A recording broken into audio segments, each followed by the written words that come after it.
தாவேக்காவுக்கு போற ஐடியா இருக்கும் போல இருக்கு. சும்மா ஏன் போயிட்டு காரி திப்பிட்டு போமே, போற போக்குல சூன்னு வெட்டிட்டு போனோம்னா மரியாதை இருக்கும்ல அந்த கட்சியில போய். நமக்கு வேண்டி சிங்க பெண்ணா வந்திருக்காங்கன்னு இங்க பாருங்க திமுக காரவங்க தான் இவங்களை கிளப்பி வச்சு பேச வச்சிருக்காங்க அப்படின்னு சொல்லி. இந்த வீடியோ பழைய வீடியோ. தப்பு இருந்தா போய் ஒரு டெஃபமேஷன் சூட்டு போட வேண்டியதானே. இதுல என்ன இருக்கு? கமிஷன் ஆஃபீஸ்ல என்ன பண்ண போறாங்க? எல்லாரும் தான் உட்காந்து யூடியூப்ல காரி ஒருத்தர் துப்புறாங்க. கமிஷன் ஆஃபீஸ் போய் என்ன ஆக போகுது? ஒரு சூட்டு ஒண்ணு போடலாம். அவங்க இப்ப தாவேக்கா போறாங்கம்மா. சும்மா போனா எப்படி இருக்கும்? லாஸ்டா தான் வந்தார் மங்காத்தாள விநாயக் அப்படிம்பாங்கல்ல, மாஸ் என்ட்ரி கொடுத்தாதானே.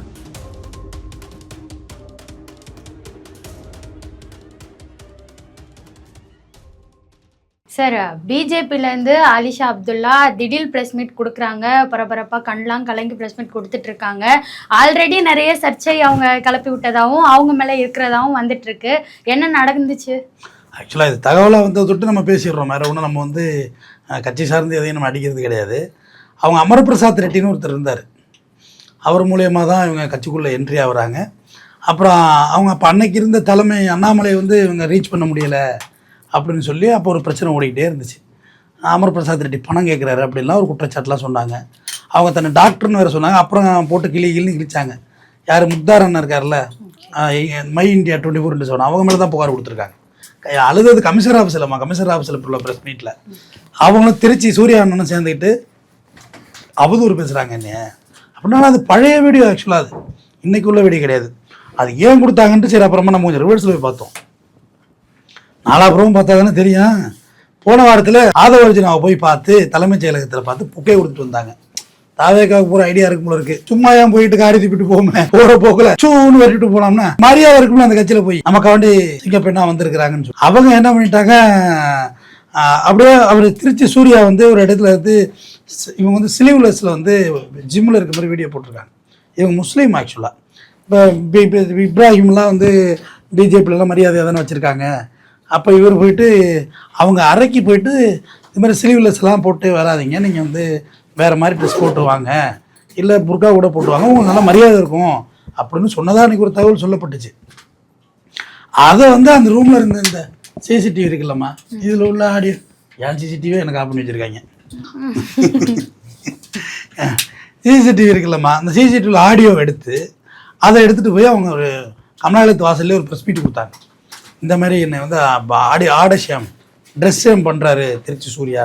அப்போ திருச்சி சூர்யா அண்ணனுக்கும் பயங்கரமாக ஒரு ஓடிக்கிட்டு இருந்தா இல்லையா, டைசி இவங்கெல்லாம் ஒரு கான்ட்ரவர்சியெல்லாம். அப்போ ஆடியோ வீடியோ லீக்கேஜ் தான் இருந்துச்சுல்ல, ஹனி ட்ராப் சீசன் அது ஒரு சீசன்.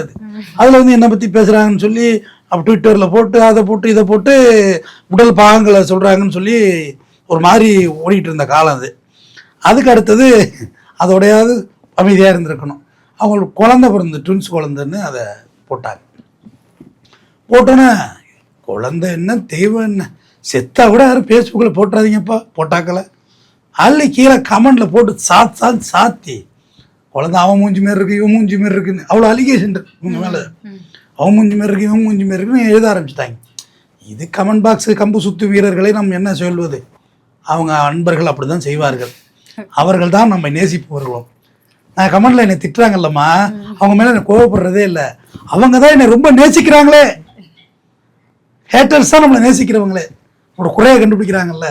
சரின்னு அது போட்டோன்னே அதை முக்தாரான வீடியோலாம் பார்த்துருக்கீங்களா இல்லையா, உட்கார வச்சு அதான் தரமாக செஞ்சு விட்டுருவார். அப்படியே அத்தோட சத்த நாடி அடங்கி போயிடணும் அவர் பேட்டியில். யார் யார் யார் யார் யார் சொல்லு அப்படின்னு நீ சொல்லிடுவீங்க எல்லாத்தையுமே.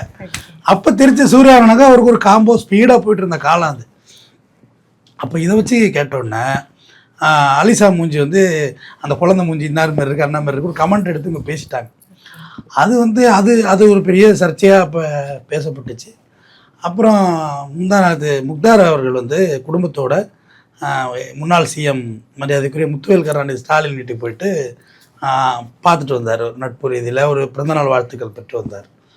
அதை பிடிச்சிட்டு நீங்கள் ப்ரெஸ் மீட் வச்சாச்சு. அந்த ஃபோட்டோ காமிக்குது. இங்கே பாருங்கள் திமுக காரவங்க தான் இவங்களை கிளப்பி வச்சு பேச வச்சுருக்காங்க அப்படின்னு சொல்லி. இந்த வீடியோ பழைய வீடியோ. இது முக்தார் சூர்யா வீடியோ வந்து பழசு. அதை எடுத்தாந்து இப்போ கொண்டாந்து வெட்டி ஒட்டி அந்த ஆடியோ வந்து தூக்கிட்டு போய் அண்ணாமலைகிட்ட வரைக்கும் கொடுத்துருக்குறாங்க. யார் இவர் திருச்சி சூர்யாவோட ஆடியோ அண்ணாமலை வரைக்கும் போச்சு. அன்னைக்கு அண்ணாமலை தலைமை அப்போ பிஜேபியில் இருந்தார் சூர்யா அண்ணன். அப்போ அண்ணாமலை என்ன ஆச்சுன்னா அதை பெருசாக எடுத்துக்கல. ஏமா அது தப்பாக இல்லையாம்மா, ஒரு நல்ல அண்ணன் மாதிரி தானே அட்வைஸ் பண்ணியிருக்காரு அப்படின்னா ஒரு போலீஸ் ஆஃபீஸர் இல்லையா, ஓ இது எவ்வளோ கிரிமினலாக யோசிக்குது பாரு, அது ஆஃபீஸில் உள்ள பைபிள் எப்படி யோசிக்குது பாருன்னு சொல்லி விஷம்னு நம்ம அது ஆஃபீஸில் உள்ள ஆடியோவே ட்விட் பண்ணி நம்மள்ட்ட கொண்டு வருது. போலீஸ் இல்லைம்மா, நான் அண்ணாமலையை போட்டப்பே என்ன தெரியுமா கேஸ் பண்ணேன், போலீஸு தப்பாக ஒரே ஒரு கேஸ் வாங்கியிருக்காரா, அவதூறு பேசி வாங்க மாட்டார். நான் வாங்கியிருக்கேனா, வாங்க மாட்டோம். என்ன பேசுனா எது பிரச்சனைன்னு தெரியும் நமக்கு, கேஸ் வாங்கலை. அப்புறம் அது மறுபடியும் அந்த ஆடியோ வந்து எங்கே போச்சுன்னா முக்தார்கிட்ட போச்சு. அலிஷா அப்துல்லா இல்லை, அகமது முக்தார் இல்லை, அங்கே போச்சு. அங்கே போனோன்னே அவர் பார்த்துட்டு இது ஆடியோவே ஒன்றுமே இல்லை, கிளாரிட்டி இல்லைம்மா, அது எப்படி இது என்னென்ன எவிடன்ஸ் வச்சு போடுறது, ஒன்றும் போடுறதுக்கு ஒன்றும் இல்லைங்கிற மாதிரி அவர் சொல்லிட்டு ஒரு தகவல் எல்லாம் செய்தி தான். அது அப்படியே காண்டு இருந்துக்கிட்டே இருந்துச்சு வீடியோ போல். அதுக்கு ஒரு ரெண்டாவது இவங்க இந்த அலிஷா அப்துல்லா வந்து தன்னை டாக்டராக அறிமுகப்படுத்தியிருந்தாங்க. இப்போ யாரையே நான் கூட டாக்டர் பட்டம் தான் வாங்கியிருக்கேன், அது முனைவர் பட்டம். கிளினிக் ஆரம்பிக்க முடியுமா, பாவா ஊசி போடுறேன், தடுப்பூசி ஒன்று போட்டு விட்றேன் அப்படின்னா ஜெயிலுக்கு போயிடுவேன். போலி மருத்துவர் இது டாக்டர் கிளினிக் ஆரம்பிச்சிருக்குன்னு சொல்லி டி நகரில் ஹாஸ்பிட்டல்னு இவங்க அதை போட்டு கிளறிட்டாங்க. உண்மைதான், கிளறணுன்னா அப்புறம் அந்த போர்டெல்லாம் எடுத்துகிட்டு நான் ஸ்போர்ட்ஸ் பிளேயரு, நான் கார் ரேஸ் ஓட்டுவேன் அப்படின்னா, கார் ரேஸ் எங்கே ஸ்டார்ட் பண்ணுங்க அப்படி, இங்கே தானே சாவியை வச்சுருந்தேன், ஏய் கார் சாவியை தேடிட்டு இருக்கு என்ன கதை, கார் ரேஸ்ன்னு அதுவும் இல்லைன்ட்டாங்க. அப்புறம் ஸ்போர்ட்ஸ் பிளேயர் நான் அத்லெட்டு அப்படின்னு, எந்த இதில் என்ன ஸ்போர்ட்ஸ் என்ன விருது அதுவும் இல்லைன்னு இப்படியே டோட்டலாக டேமேஜ் பண்ணிட்டாங்க. அப்புறம் பிஜேபியில் அவங்க கேசவ விநாயகத்து மேலே புகார் சொன்னாங்க, எல்லாரும் மேலேயும் சொன்னாங்க, பாப்பா மாறி மாறி மாறி மாறி சொன்னாங்க. அப்புறம் கடைசியாக இப்போ இறுதியாக திரிசா இல்லைன்னா நயன்தாரா எனக்காடா எண்டு கார்டு போட்டு எண்டு போடுறீங்க, எனக்கு எண்டே இல்லைங்கிற மாதிரி கடைசியாக நீ கமிஷனர் ஆஃபீஸ் போயிருக்காங்க. போய் இந்த மாதிரி என்னை முக்தார் திருச்சி சூர்யா 2 பேரும் சேர்ந்துக்கிட்டு என்னை ரொம்ப அவதூறாக அழுகாச்சி வேற கல்லஞ்சிக்காரன் எப்படி சிரிச்சுக்கிட்டு பேசுகிறான் பாரு, பெண்கள் அழணும்ல, அளவே இல்லை, நான் அளவே இல்லை, அழுகாச்சி வேற என் குழந்தைய வரைக்கும் விட்டு வைக்க மாட்டானோ, இந்த மாதிரி பண்ணிட்டானோ வச்சுட்டானோ எடுத்தோடனே. அது அவங்க மேலே தப்பு இருந்தால் போய் ஒரு டெஃபமேஷன் சூட்டு போட வேண்டியதானே, இதில் என்ன இருக்குது. கமிஷனர் ஆஃபீஸில் என்ன பண்ண போகிறாங்க, எல்லாரும் தான் உட்காந்து யூடியூப்பில் காரி ஒருத்தர் துப்புறாங்க. கமிஷனர் ஆஃபீஸ் போய் என்ன ஆக போகுது, ஒரு சூட்டு ஒன்று போடலாம், ஒரு நஷ்டேடு என் பேருக்கு நஷ்டேடு ஏற்படுத்திட்டாங்க, நஷ்டேடாக ஒரு 10 கோடி ரூபா கிடைக்குன்னு கேளுங்களேன். வழக்கு போடுறதுக்கு உரிமை இருக்குல்ல, அதுதான் இது நடந்தது. அது உடனே அதை ஒரு நியூஸ் ஆக்கி வேணா பெருமாளாக்கி அப்படிங்கிற மாதிரி ஏதோ ஒன்று ஆக்கி அவங்க இப்போ தவேக்கா போகிறாங்கம்மா. சும்மா போனால் எப்படி இருக்கும், லாஸ்ட்டாக தான் வந்தார் மங்காத்தாளம் விநாயக் அப்படின்பாங்கல்ல, மாஸ் என்ட்ரி கொடுத்தா தானே தவேக்கா ஃபில் பண்ணிட்டாங்கம்மா. அந்த பஸ்ஸில் இடம் இல்லை, குருநாதா உள்ள இடம் இல்லை குருநாதான்னு. இப்போ அவங்க ஏறவுள்ள இடம் ஒதுக்கணும், இடம் ஒதுக்கணும், ஏதாவது இது மாதிரி ஒரு ஃபெமிலியை ஏதாவது பண்ணால் தானே ஒரு அட்ராக்ஷன், அது பேர் அட்ராக்ஷனா, ஒரு அலர்ட் அட்ராக்ஷன் எப்படி சொல்லலாம், நல்ல வார்த்தை. கமிஷனர் ஆஃபீஸில் ஆக்ஷன் எடுக்கலன்னா நான் எடுப்பேன்னு சொல்கிறாங்களே, அதுதான் பயமாக இருக்கு. அது கூலிப்படை தாக்குதல் இந்த மாதிரி இருக்குமா இப்படி இல்லை, எனக்கு புரியல. அவங்க நடவடிக்கை எடுக்கலைன்னா ஒரு போலீஸ் ஸ்டேஷன் இருந்து அவங்க ப்ரெஸ்ஸுக்கு முன்னாடி அவங்க நடவடிக்கைலாம் அடுப்போன்னா இவங்க எதுவும் அதிரடிப்படை இறக்குவாங்களான்னு கேட்குறேன். இவங்க எதுவும் இறக்கி ஏதாவது பண்ணுற அப்படி இப்படி பண்ணுற போகிறாங்க. முக்தாருக்கு ஏகப்பட்ட போலீஸ் பாதுகாப்பு இருக்குது இல்லை சொல்கிறேன், அதெல்லாம் அப்படியெல்லாம் பேசக்கூடாதுமா. நீங்கள் அஃபெக்ட் ஆகிருக்கீங்கன்னா அங்கே திருப்பி ரீகால் தான் சொல்கிறேன். நீங்கள் அஃபெக்ட் ஆகிருக்கீங்கன்னா நீங்கள் எப்போவும் இதுக்கு வந்து புகார் கொடுத்து நடவடிக்கை எடுத்துக்கணும். அந்த கட்சியில் நீங்கள் அந்த கட்சியில் இருக்கீங்க, அந்த கட்சியில் உள்ள இன்ஃப்ராஸ்ட்ரக்சருக்குள்ளே உள்ள ப்ராப்ளமாக இருக்கணும். இப்போ முக்தார் வந்து ஒரு யூடியூப் வந்து எப்படி ஆகி போச்சுன்னா, இந்த கவர்மெண்ட் வந்த பிறகு யூடியூப் சேனல் பேசுகிறவங்க எல்லாருமே ட்ராப் பண்ணுறாங்க.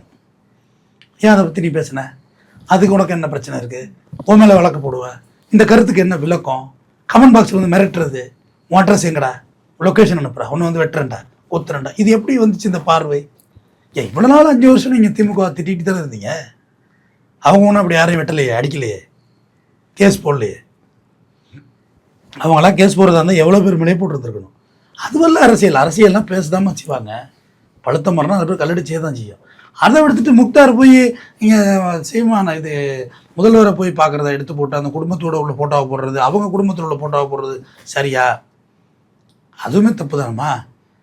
நீங்கள் உங்கள் மார்க்கப்படி நீங்கள் வந்து ஒரு பொது இடத்துக்கு வர்றீங்க, ஒரு புர்கா அணிஞ்சு வந்தீங்களா? அதுதானே மார்க்க மரபு.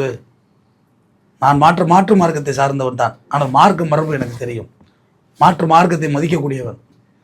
அவங்கள என்ன வரைக்கும் அவங்க தானே பேசுகிறோம். நம்ம உரிமையில் கூட கிண்டல் அடிச்சுள்ள இல்லை, அவங்க கூட குழந்தைகளை கிண்டல் அடிச்சோமா? இல்லை. அதே மாதிரி முக்தார் அண்ணன் வந்து அவங்க ஃபேமிலியோட புர்கா அணிஞ்சு தான் போய் முதல்வரை பார்த்துருக்காரு. அப்போ அந்த குடும்பத்தோடு உள்ள ஃபோட்டோ எடுத்து நீங்கள் காட்டுறது முறையா? அப்போ அவங்க உங்கள் குழந்தைகளை கிண்டல் அடித்தாங்க, நீங்கள் அவங்க குடும்பத்தை கிண்டல் அடிக்கிறது சரியா? இல்லை, அலிஷாட்ட கேள்வி வைக்கிறேன். கேள்வியை அவங்க வந்து உங்கள் குழந்தைகளை கிண்டல் அடித்தாங்க, தப்பு தான்.